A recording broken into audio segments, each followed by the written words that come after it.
one of the most important thing that I've had in my mind for my future homestead or whatever. I wanted to plant a bunch of not only a garden but fruit trees and whatever can grow that you can eat. And so the latest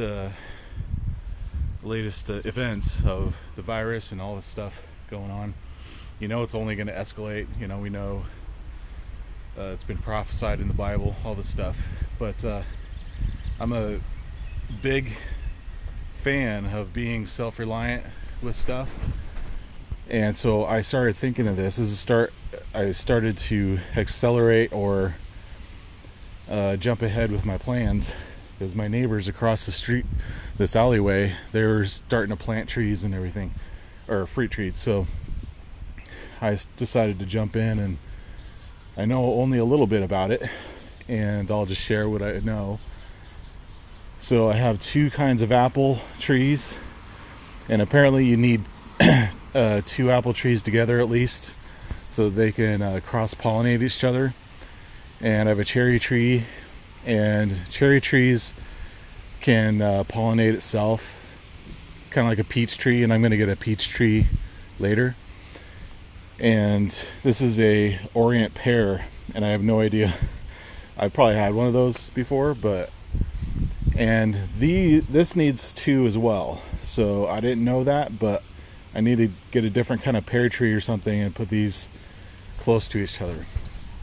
And then I just bought a raspberry bush, and this rhubarb patch was crossing over from my neighbors, and so they have they have peach trees, cherry trees, and stuff up here that they use.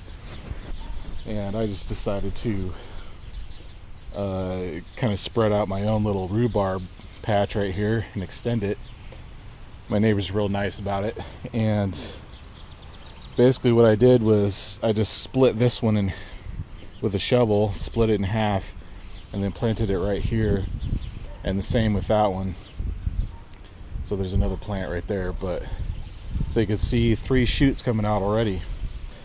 And I just watered it like crazy when I first planted it. So I'm going to figure out where I'm going to put my raspberry bush, and I'll do a raised bed garden and stuff. But just lately I started just getting really anxious about doing this now. It's May 20th about, and I wanted to start doing it now. I know people have already planted stuff, but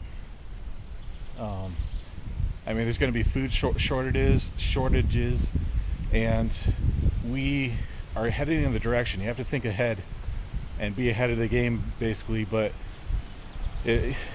we're going to have food shortages, and we're going to have to use every piece of our land for our self-sustaining stuff.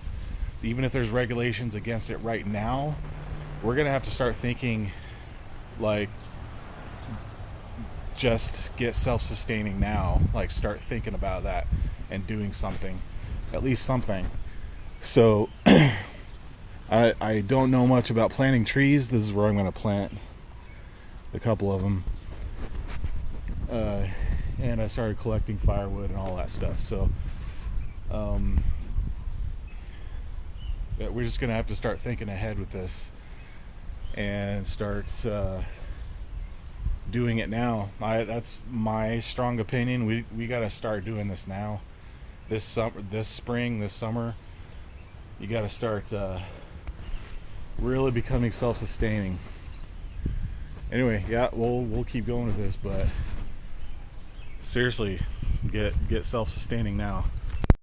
So here I'm starting to just kind of put a rough layout to get a picture of where I want things for a garden, and walkways and sunlight and all that stuff, and I could adjust as I go.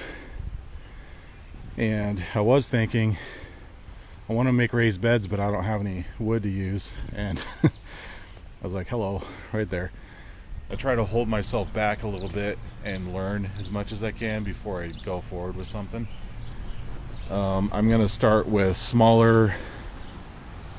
I think I started too big with my raised garden, and my neighbors just have smaller boxes to kind of work with. I'm just kind of copying from them, so it kind of minimizes some mistakes that I could make. There was a kind of a torrential rain yesterday, and so I came out during the rain just to figure out exactly where it puddles up. And so I figured out that it puddles up here a lot, and then over there some too. So the trees that I had planned for that spot, and I believe a spot right here, I decided not to do that because they're just going to be in a puddle of water and saturated, especially when they're young. It's going to have an effect on the roots. And another thing my friend told me about walnut trees, and I just found out this is a walnut tree, I think. At least my neighbor said that. And I don't know anything about trees, but maybe some of you can tell me, but I'll probably find out before the video is posted. But my friend told me that walnut trees, in their root system and in the nuts that they fruit out, is that they have kind of like a poison, kind of a toxic thing that is in their roots and in the fruit itself. Some people wash off the nuts before they eat them, but when you eat them, you kind of get this little tingly sensation with it, and I think that's the protective thing that's on them, and they have that in the roots. And so if you plant something near this tree and the roots are competing, this walnut tree is going to kill the roots of anything else. But I just have to figure out how far away I need to do it. But there are just two reasons why I didn't want to plant here. So if I just went ahead and planted, then I would have regretted, and probably would have been a waste of money. So it's worth getting some, as much knowledge beforehand when you're new at something. But this is my gut feeling for the next few years. I really believe with all my soul right now that every inch of ground that we have, we're gonna have to use it for growing something that we could actually eat or use, or grow medicinal things or something. And I really feel like we're in transition to where we're gonna have to do that anyways. So the next 10 years or so, we're gonna have to be self-reliant, and we're gonna be seeing gardens with full-on gardens in people's yards. And at least I'm hoping for that, because we've got to produce our own stuff, freeze it, jar it, can it, whatever we need to do to preserve what we grow. You pretty much have to think 3 or 4 years in advance and start doing what you feel like's coming. But it's not out of fear, it's out of preparation. It's becoming self-reliant. There's nothing fearful about that. It's just you got to start thinking of it now and learning the things and going through the learning curves, getting the knowledge back that we've lost.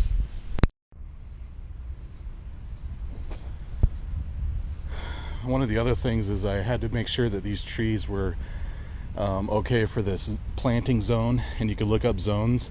There are 1, 2, 3, 4, 5, 6, 7, 8, whatever zones, and just look that up, you'll find it. But that's one thing I had to make sure I learned, so I'm not planting a tree that's not going to grow well in this environment. I'm in zone 5, 4, or 5 type of thing, and I'm in Iowa, so I have to be very conscious about frost and climate and everything. But what I did here, I dug the whole square, because in the pot you'll notice that the roots are growing around the pot in a circular motion. So I kind of put the dirt in there loosely for good, drainage, and also mixed in there some whatever in-ground soil for it's just basically compost soil.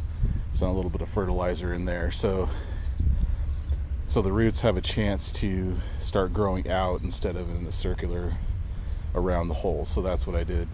I have some leftover alfalfa, and I just wanted to, you could use straw or mulch or leaves or whatever, but I do this to protect it from drying out because the roots are starting right here. And I did do this on purpose where it's out a little bit. There are some growers or planters that actually do it right on top of the soil, and then they build up dirt around it. And the reason why they do that is it ensures the drainage, and it allows for like the moisture and the roots to, you know, grow freely.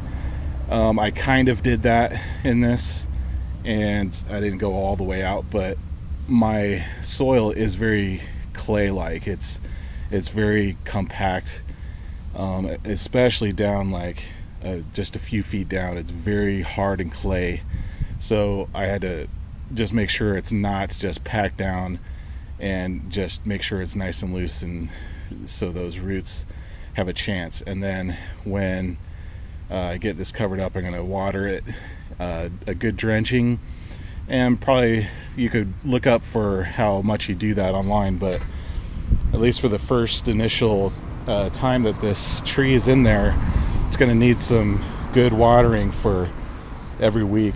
A good I don't know how many, maybe once a day or something, I don't know, or maybe every week. You'll have to look that up. But the other thing is, after you get it in there, some people prune this down like big time. There's a guy that cut down all of it except for like one stick and a couple branches.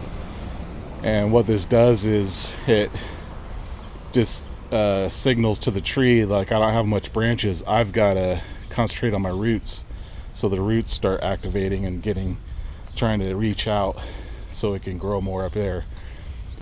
And also, real quick, I had to plan and factor in the fact that there are pipes that go to my house, drainage pipes, sewer lines and everything, gas, water, all that stuff.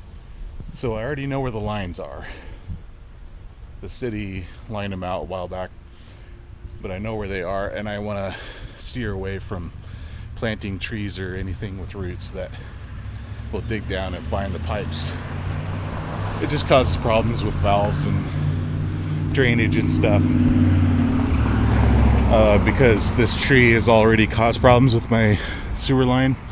I already know about that, so that's going to prevent that from continuing. I know the previous owner had a couple probably privacy bushes here, but I don't even want to do that. I just want to keep it clear for now. I might even use this area for something. I know I'll probably have to get this, see what the city codes are, but this is the city part of it. But who knows? I know it's hard to tell, but it's been a few days in between these cuts, but I had to move the cherry tree from over here to over there, because as I learned, they don't handle clay or dense soils that well. And the other factor was the walnut tree. I thought I had it for far enough away, and I probably do, but it's just a little more of a incline up here, better drainage, and it's a little bit further away from the tree, and it'll be fine. So just little things like that. And then I put these little fences around because I've been getting rabbits that are digging down under the alfalfa there, and then nibbling at the roots. And then I had ants that were crawling all over this, and then I already had some either birds or ants or something chewing away at the little fruit that's already coming out. So they're getting at it already. So I put some Vaseline on the trunk there, and that hinders the ants for temporary. Did the same thing on my cherry tree. after I blasted it with water just to get the ants off of there. So I had to put the chicken wire around that as well. So I ran across a video showing that you could regrow new fruit trees from the old branches, and I kind of knew that before. So I've had my old roommate, he said that you could do that, but I had no clue of the potential of that. But I just saw a video about it, and these are the trimmings that when I was pruning them down after I planted them. I guess these buds that come out for branches and whatnot, they have a potential of becoming a root or a new branch, and that concept is just never ceases to amaze me. But I know this is thousands of years old, this idea, but I'm just barely learning about it. It's great. This one had some green when I cut it. I could see the green on the bark area, and there's still some green leaves coming out the top. So I thought this would be a good one to start with, and I cut this longer twig into 3, so I have a few chances. I'll do 3 of them and then see which one actually works. And then maybe I'll try some smaller twigs, some of the green ones. And then basically what I did with the bottom of this that I'm going to put into the soil, I'm going to bury at least 1, 2, 3, 4 different buds so they have a chance to take root. Maybe 5, 6, I don't know. And then I took this butter knife and I just scored this side of it so it has surface area for the moisture to soak in there. I just have some leftover topsoil that I bought, and I'm just gonna insert that down there. Some people put some root hormone or something all over that to stimulate that. It may not be necessary, but I'm just gonna do this. I'll probably just put some, douse it with water, put some holes in the bottom of this. It's just a 2-liter thing, and just keep it moist. And so I realize I need to trim off some of these leaves so they don't suck up all the moisture before the roots can actually do anything. I have to do it on all of these. So, and I'm going to put this in kind of a shady area.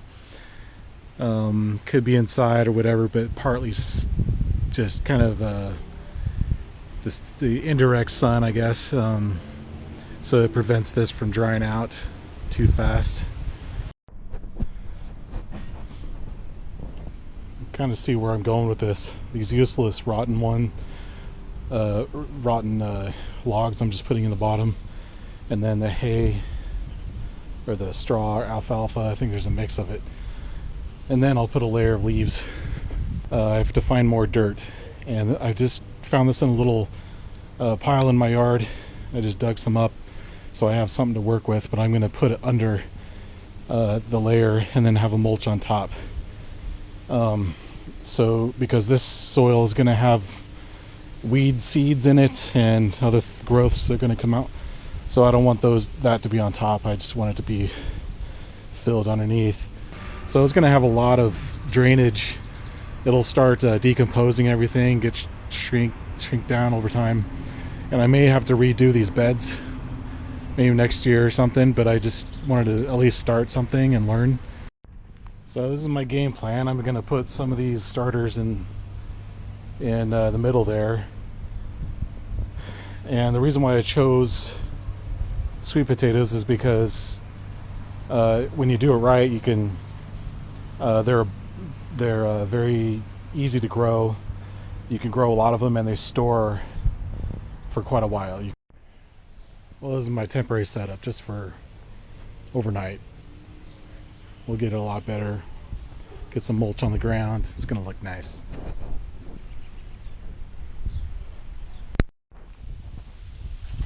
There's the first fruits of any of the things that I've been growing. Well, actually second, if you include the rhubarb, and that's coming up again. But this is ripened within a day. I mean, it looked like this before, and then it just popped up. So I'm just gonna eat these now before the bugs or the chipmunks do. But I thought that was a remarkable moment. There's some more. I just bought this bush this spring, so I just planted it, and I'm glad I'm able to get something, because those squirrels are wreaking havoc on a lot of my things, especially my watermelon that was popping up. I had at least 2 watermelon that popped up, and I had to move the watermelon again. And I had a watermelon about 1.5 inches big, and it was chewed off, and some squirrel took it. These were actually trimmings from these other tomato plants. And so I learned that, as the plant grows, I can see a tomato there. Oh, cool. It's working. It's exciting. So when the tomato plant grows, it grows extra branches off it's actually a new tomato plant. And so I trimmed some of them off, pruned them off. Like down there, I pruned one off just because I wanted more, nutrients to go to the top ones, and then so stuff like that, so it's not overwhelming itself. But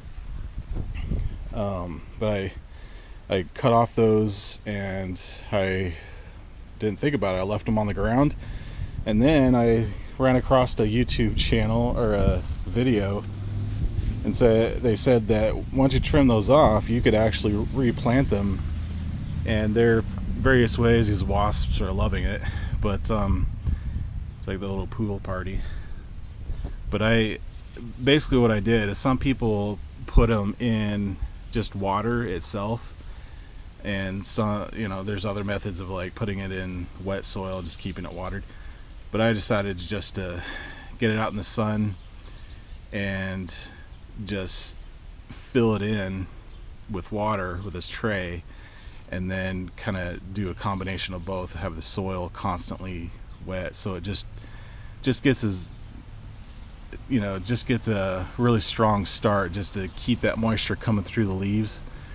And the leaves are still perking up, like even after a day or two after I cut them and they're on the ground. I just picked them up and they were kind of floppy, and then I just stuck it down in there and basically cut them off about right here, right before the stem is, because this stem could be also a root, that little bud there in between. There's like a little thing in there, I think.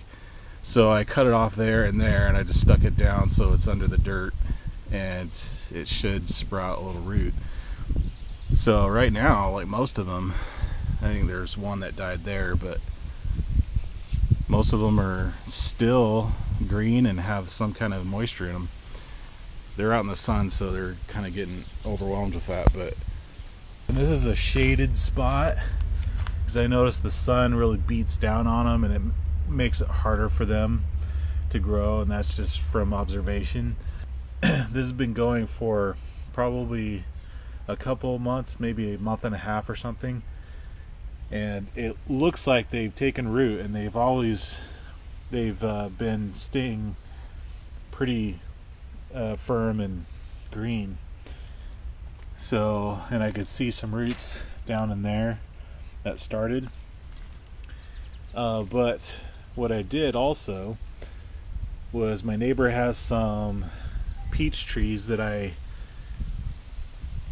knew grew in this environment in Iowa, because his peach tree grows pretty well.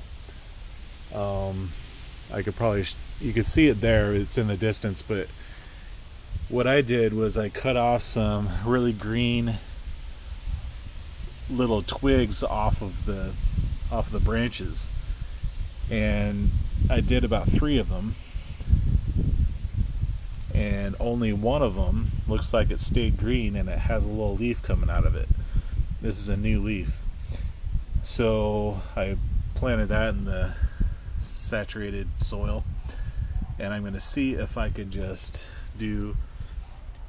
plant a new peach tree just from a branch.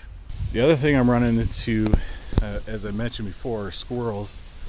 And my friend that does gardens, he doesn't really have squirrel problems, so he didn't know what to do. But I thought I'm just trying to think of ways of keeping them out. And so I have this netting. Seems like these are doing okay in here. But I need to keep those dumb squirrels out. It's really ticking me off because you look forward to, the little fruits that are going to come, and you just kind of baby it along, and then suddenly within seconds it's gone. And all that work just to feed the squirrels, just you could see another teensy tiny little watermelon coming out. So gotta make sure that's protected like crazy. It's fun anyways. I'm into the education. This is where my old watermelon was, right here. You can see it chewed off. Very infuriating. So I had to rearrange my garden a little bit. I'm starting to see where these plants are going and how far they're going and stuff like that, so I'm getting more of an idea of what they do.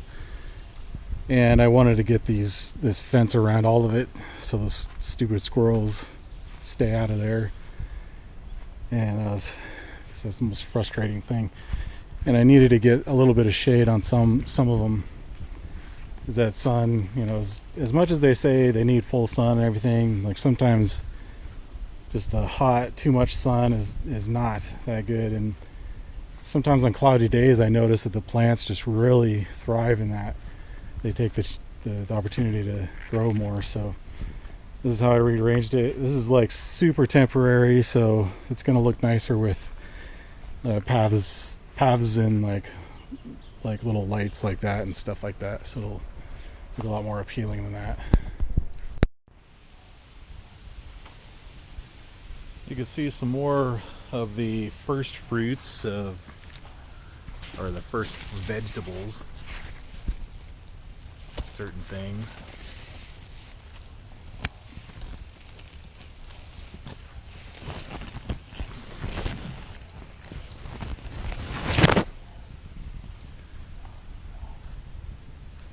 See a lot of tomatoes coming up.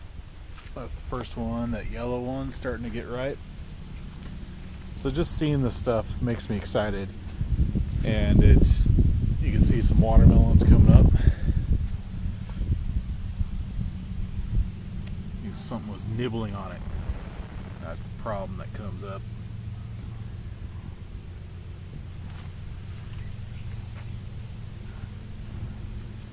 And there's a big old cucumber over there. I need to grab that one off of there. It's getting too big. Need to make a pickle. I think that's a melon or a cantaloupe or something. And noticing that some of them grow, some of them don't, and you just kind of have to overplant and see what happens. These are 2 tomato plants that I grew from seed, from heirloom seeds that I bought from an independent farm.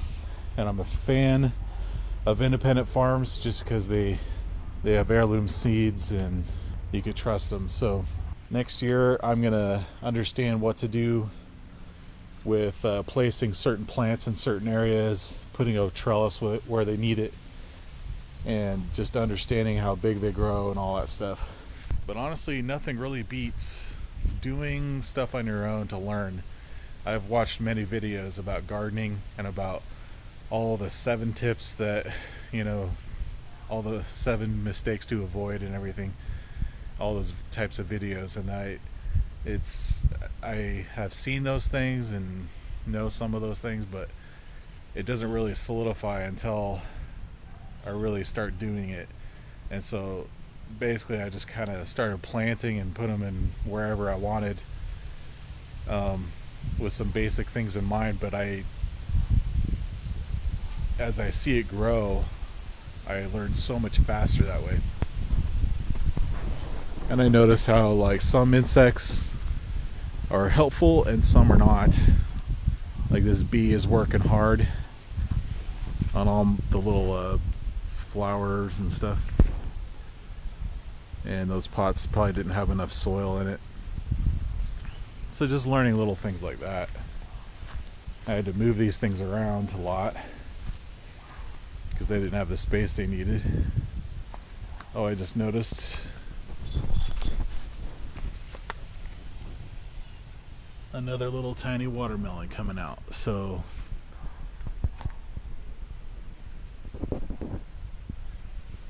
you start noticing those things, and so I'm getting the feeling of excitement just because, you know, it's working, and I planted it. So I guess I'm a newbie. I'm feeling the excitement knowing that I'm eating stuff out of my garden, stuff that I grew out there. You'll notice that one of them is hollowed out when I sliced it, because I want to save the seeds, and this is going to provide more heirloom seeds for me. And I wanted to make sure I kept track of which ones are heirloom. I feel like it's important to keep those heirloom seeds going and to not buy the hybrid stuff. And the downside of hybrid stuff is the stuff grown from seeds are never as good as the parent. So that's why I want to buy heirloom seeds from a trusted independent farm.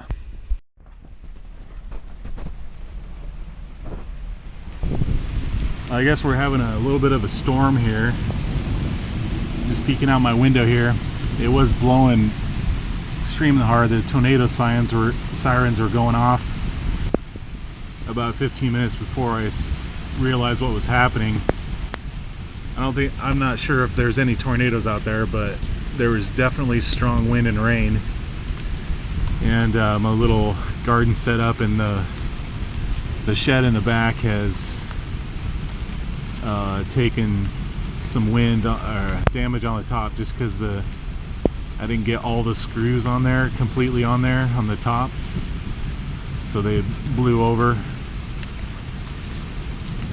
I'll have to buy some new stuff if that's it, if that's the only damage, but it's mostly just the broken branches. Alright, so we got some major problems over there.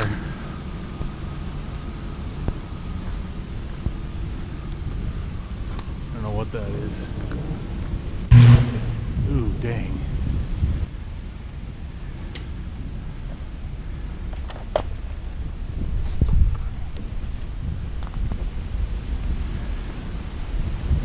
Some plants got crushed, but they'll do alright.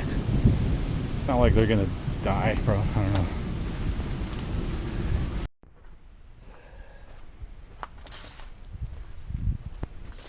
Well, everything's calmed down now. It seems kind of surreal that something like that blew through here just a few hours ago. And at least my apple is still intact. I'm not too worried. This looks worse than it is, I think, because it's just the it's just the pallets that tipped over. They weren't really supported that well. But all the garden stuff, I mean, they'll be all right. Most of everything looks fine. It's just nuts. I know people live through worse stuff than that, but this is my first-hand experience for the first time, so kind of shakes you up. But what it does for me, like I was saying before, it just gets me prep minded. It activates me in that. Well, this is the conclusion of my garden.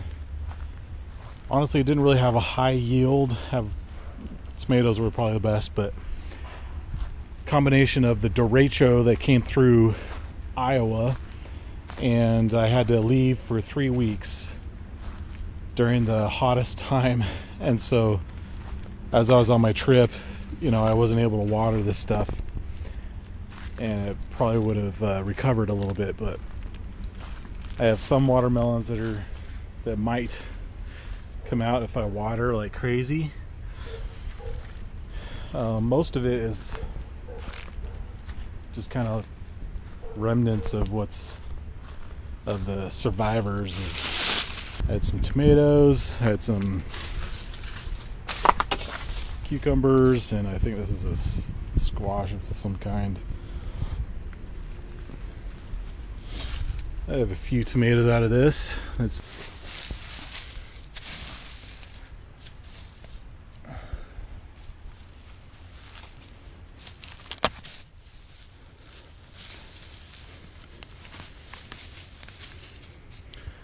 Alright, well, there's my yield of sweet potatoes. I could get a little meal out of that.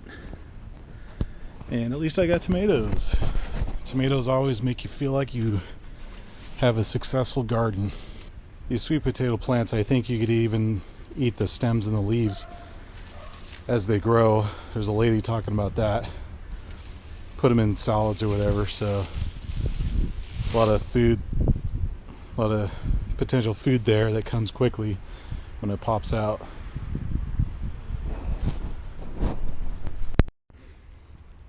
Well, that's as far as I collect out of my garden. That'll probably be about it. I might have some more tomatoes, but the point is I learned a lot, and I have a lot more things I want to do next year to make it better, and I think that's the point. It didn't cost much money. It's under 20 bucks really, just for all that. And then I'll reuse the seeds and just try to, I have some heirloom seeds here, I'll reuse those seeds. Next year I'm definitely going to have a system here, just like I use my hose, and I just basically use the gravity fed as the rain catch tank catches water. It just has, I'll just have this gravity fed water, and then some irrigation hoses, leak, or whatever you call it, leach hoses.